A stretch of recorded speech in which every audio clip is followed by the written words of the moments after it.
ভারতে অবস্থানরত ক্ষমতাচ্যুত সাবেক প্রধানমন্ত্রী শেখ হাসিনা দেশে ফিরলে তাকেও পূর্ণ নিরাপত্তা দেয়া হবে বলে জানিয়েছেন প্রধানমন্ত্রীর তথ্য ও সম্প্রচার উপদেষ্টা জাহেদ উর রহমান। মঙ্গলবার সচিবালয়ে সরকারের সামগ্রিক কর্মকাণ্ডের অগ্রগতি জানাতে আয়োজিত নিয়মিত সংবাদ সম্মেলনে তিনি এই কথা বলেন। তথ্য উপদেষ্টা বলেন, শেখ হাসিনা ডিসেম্বর মাসে দেশে ফেরার কথা বলেছেন।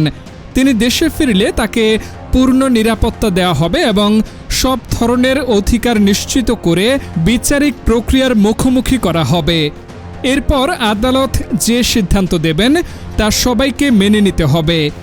ক্রিকেটার ও সাবেক সংসদ সদস্য সাকিব আল হাসানকে নষ্ট পচে যাওয়া মানুষ বলে মন্তব্য করেন প্রধানমন্ত্রীর তথ্য ও সম্প্রচার উপদেষ্টা।